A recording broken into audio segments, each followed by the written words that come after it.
Hi, it's Jeremy here. In this assembly we're going to be looking at the story of Lazarus and thinking about what it means to love each other. Now in the story, Lazarus ends up being wrapped in bandages, in grave clothes, and so for our game I've put some bandages, a picture of bandages over some famous people, and you've got to try and guess who they are.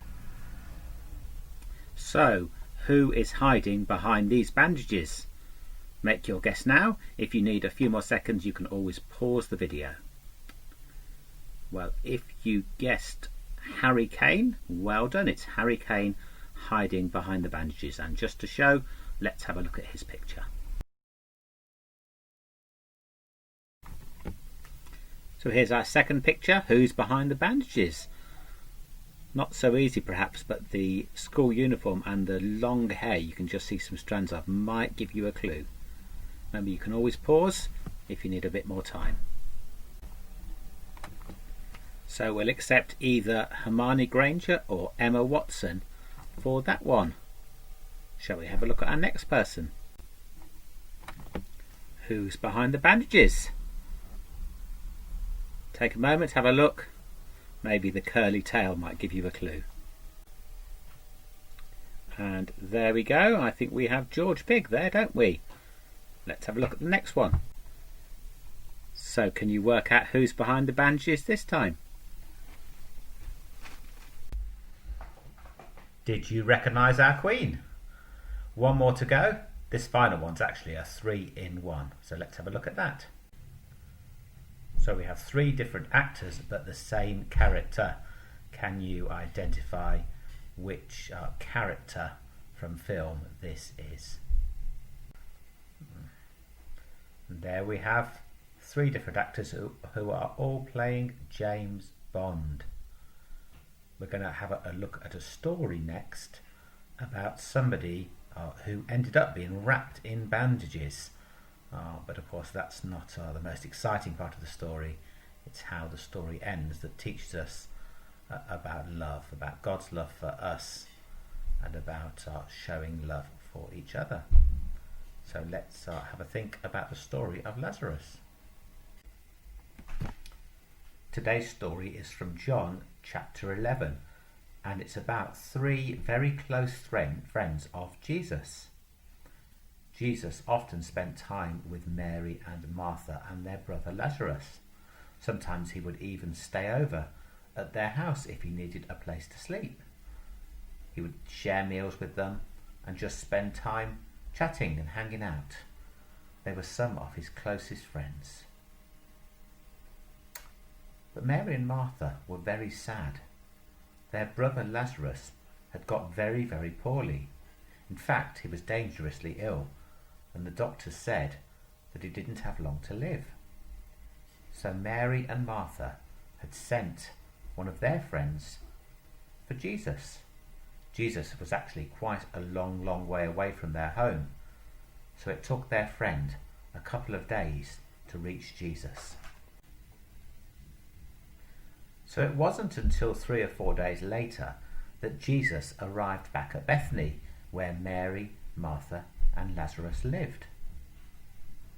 But in that few days, Lazarus had actually died.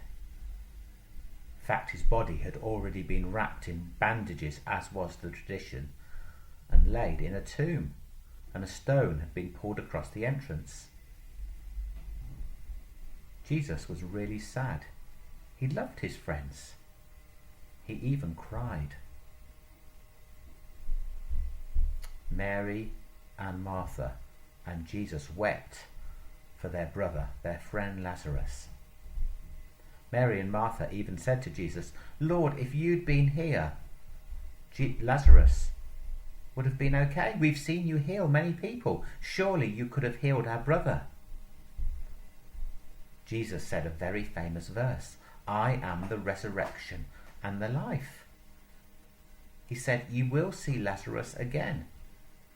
Mary and Martha thought Jesus was talking about the time in the future when all of us who have died come back to life, and those who love him get to be with him forever in heaven. But Jesus had something else in mind. He said, "Take me to the tomb where you've put Lazarus's body."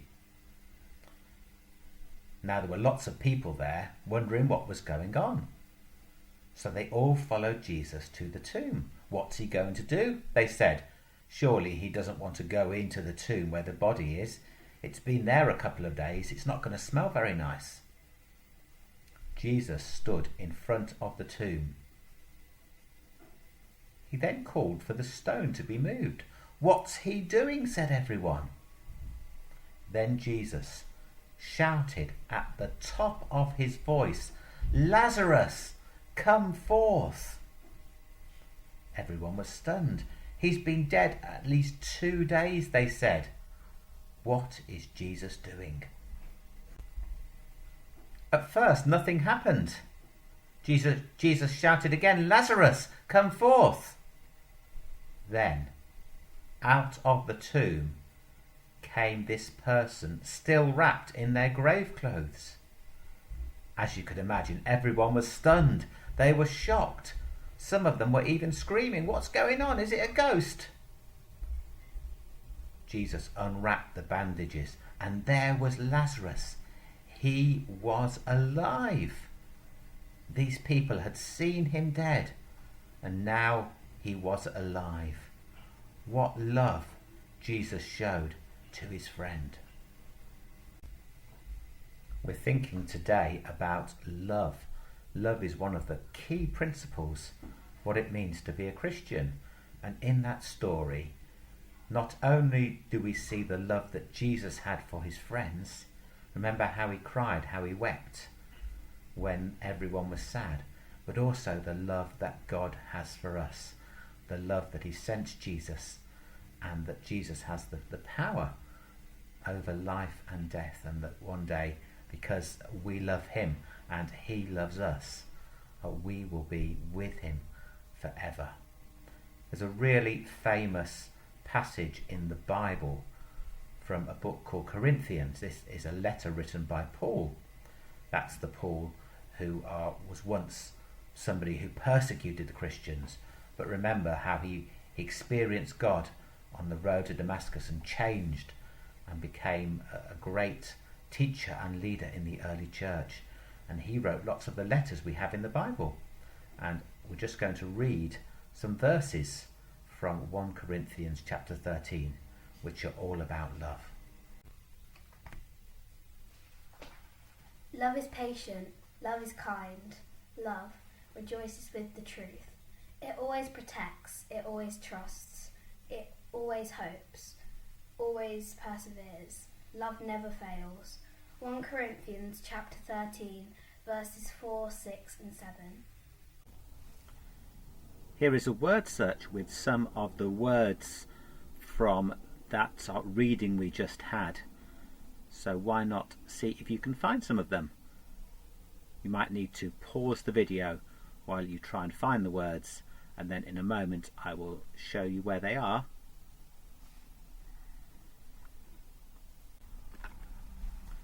And here you can see where those words were located. How well did you do? Going to move on now. We're going to have a quiz about the story of Lazarus. So for our quiz today, I've got some questions from the story, and then if you get a question right, you could have a go at scoring a bonus point, and for that you'll need a toilet roll and a bucket. Now, in the story, of course, Lazarus is wrapped up not in toilet paper but in bandages. And when we've done this story in school or in church, we've sometimes wrapped somebody up, if you remember, to be our Lazarus, actually wrapped them in toilet paper. That's why we're going to use that. If you get a question right, you can try and throw your toilet roll into a bucket. Go as far away as you think you can do it from to try and score a bonus point. So here's the first question. What was the name of Lazarus's two sisters? What were their names? Mary and Martha, or Mary and Miriam? Decide now. So Samuel, was it Mary and Martha or Mary and Miriam who were Lazarus's sisters? Mary and Martha. Well done, that's a point. And see if you can get a bonus point by, wait a second, by throwing the toilet roll.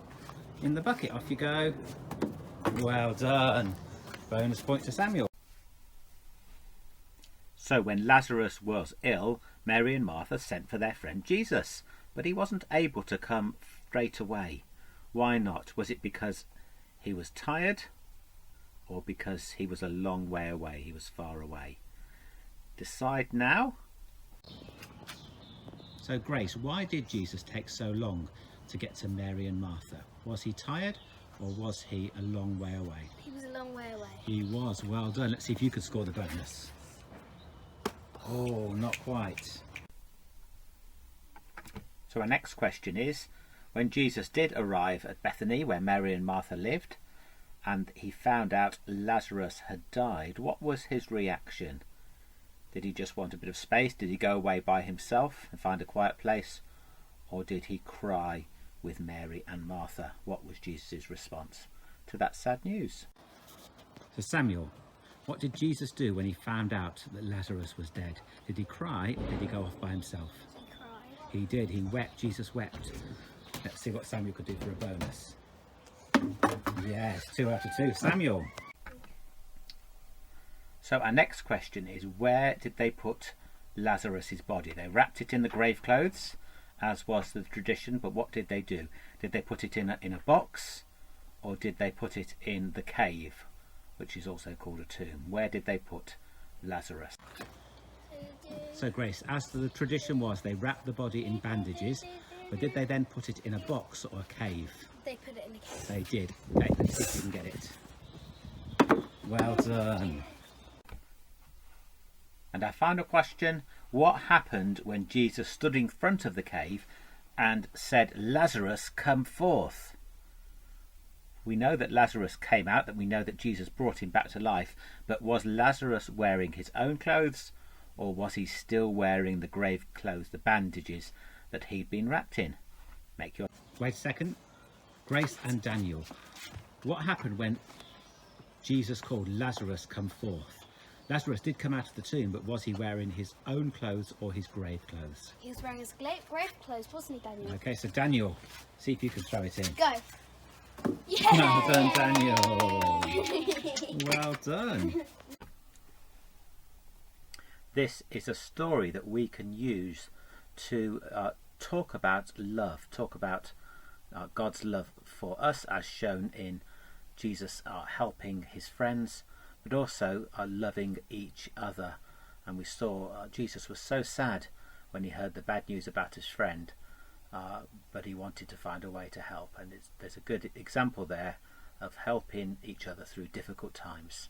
So I'm just going to finish our assembly with a short prayer. Remember, you're welcome to join in and say Amen at the end if you want to. That just means I agree. Dear God, thank you for that story. Please help us to demonstrate the same love that Jesus had in the way we treat each other. Amen. Thanks for joining us, and hopefully I'll see you.